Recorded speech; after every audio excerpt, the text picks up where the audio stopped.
मेरा आवाज पहुंच नहीं पाई यहाँ तक। आवाज नहीं आ रही आशीष भाई?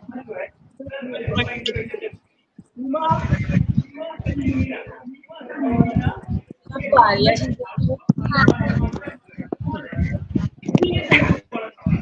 सर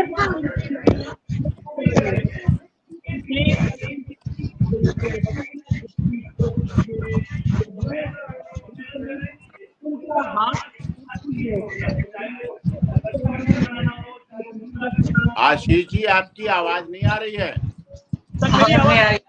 हमारी कम आ रही, बहुत बहुत हल्की आ रही, आवाज तेज करवाइए।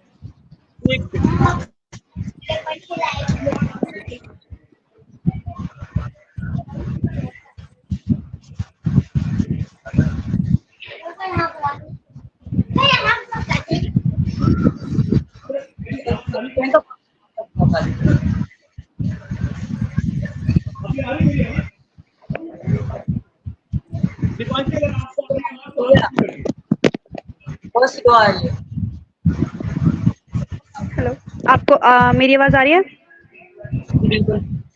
जी, सीमा जी और एपी सिंह जी, आपका बहुत बहुत स्वागत है हमारे डिजिटल प्लेटफॉर्म पर।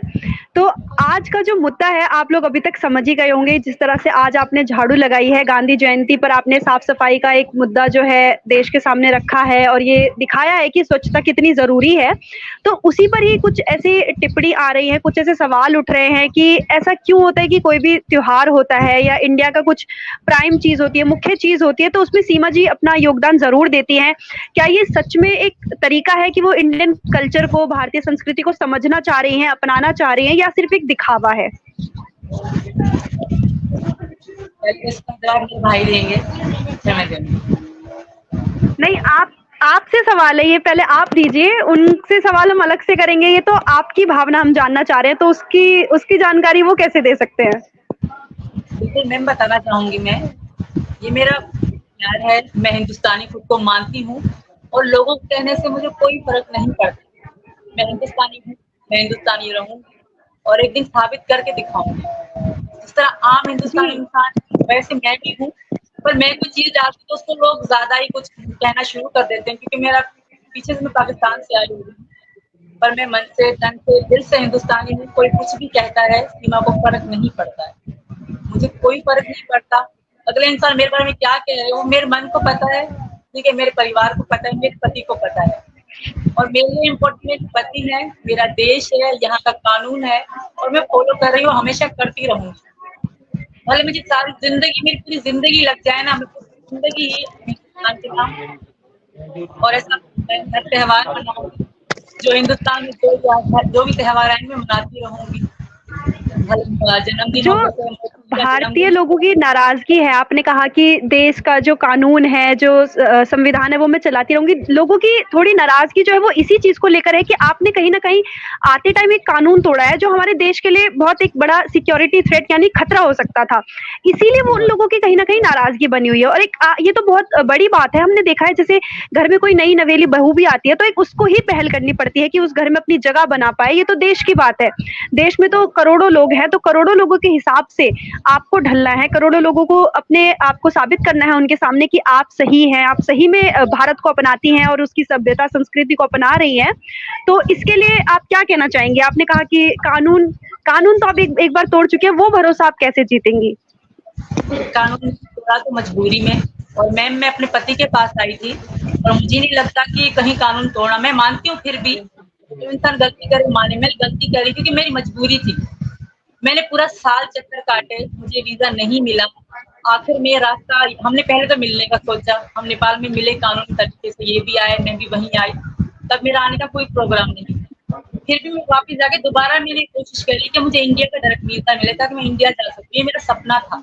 ऐसे कोई दिन नहीं था, ऐसा कोई रात नहीं था कि मैं ये चीज सर्च ना करती कि इंडिया और पाकिस्तान के रिलेशन कैसे हैं, कब समझौता ट्रेन खुलेगी और मैं जाऊंगी। सुबह शाम में यही सर्च मारते थे।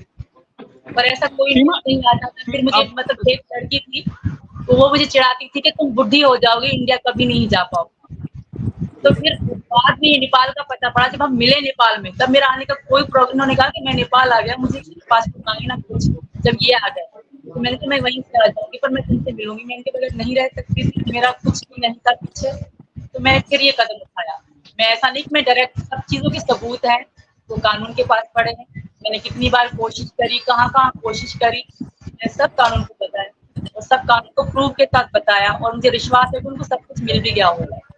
तुझे वीजा नहीं मिला मजबूरन। सीमा का फ्रेम चला गया शायद, वीडियो कट गया सीमा का। आवाज आ रही सीमा जी? आवाज तो आ रही है आपकी। नहीं, आप तक आ रही। सीमा जी का फ्रेम शायद चला गया है, फ्रेम से हट गया। एपी सर, आप ये बताइए कि आप नवरात्रों में क्या, मतलब आपकी क्या तैयारी है? भाग गई हमारी, ये सवाल रह गया था जी। सीमा जी आ रही जुड़ रही हैं। वीडियो उनका नहीं आ रहा, ऑडियो आ रही शायद जी। वीडियो कट गया, आ गया सीमा जी। लाइट भाग गई हमारी। हाँ, अभी आ रही वीडियो आपका। अच्छा, वीडियो भी आ रहा, लाइट कट गई। ये जो एक सवाल मैं पूछ रहा हूँ, खाली एक छोटा सवाल कर दूं। सीमा जी, आप नए कमरे में अपने बैठ के कर रही हैं ये लाइव, या पुराने कमरे में कर रही हैं, जो आपका नया कमरा तैयार हो गया?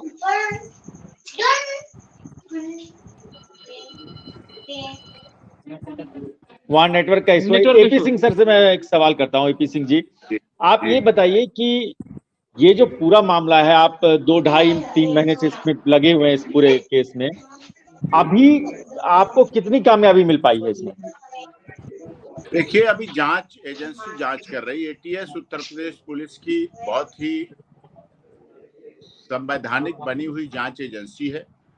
उत्तर प्रदेश पुलिस की जांच एजेंसी पर हमें भरोसा है, जांच कर रहे हैं। देखिए, 2 देशों का मामला है, डॉक्यूमेंट वेरिफिकेशन हो रहे हैं।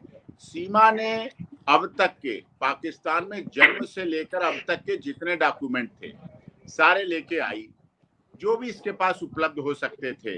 कोरोना वैक्सीनेशन, पोलियो ड्रॉप, बच्चों के जन्म, ये वो जितने टूटे पुराने फोन बिना चले सब, मतलब जो कुछ भी सब कुछ भर के ले आई।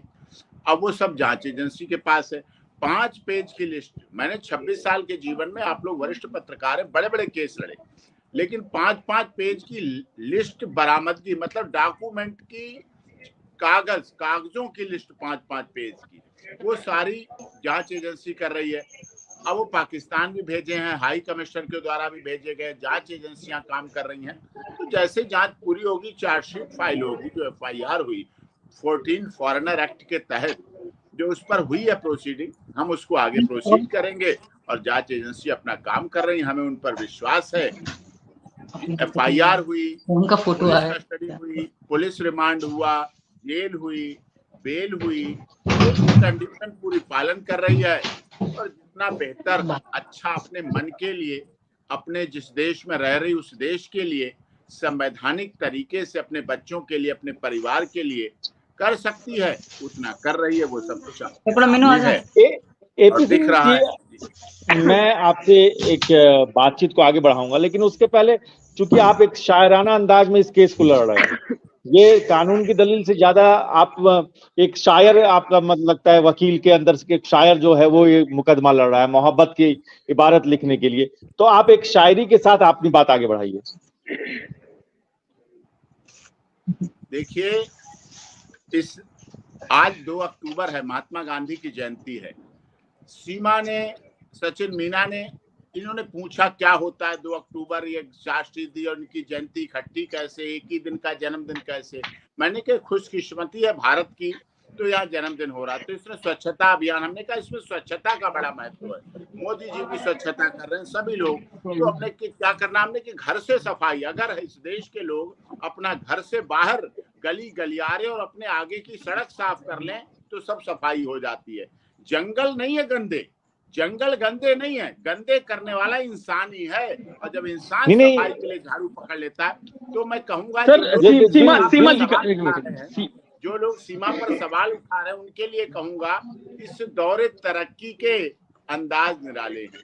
76 साल जरूर हो गए, 2 अक्टूबर गांधी जी शास्त्री जी की जयंती जरूर मना रहे हैं। इस दौर तरक्की के अंदाज निराले हैं, जहनों में अंधेरे हैं, सड़कों पे उजाले हैं, जहनों में अंधेरे हैं, सड़कों पे उजाले हैं। जो लोग सीमा, सचिन, मीना पर सवाल उठा रहे हैं, अपने जहनों को धोएं, जहनों को साफ करें, निश्चित तौर पर उनके घर भी सफाई आएगी, उनके घर भी रोशनी आएगी। तो एपी सिंह जो है वो लोगों के जहन में झाड़ू लगाएंगे? जहन में भी लगाई जाती है, दिमाग में भी लगाई जाती है, जुबान में भी लगाई जाती है, पर्दे पर भी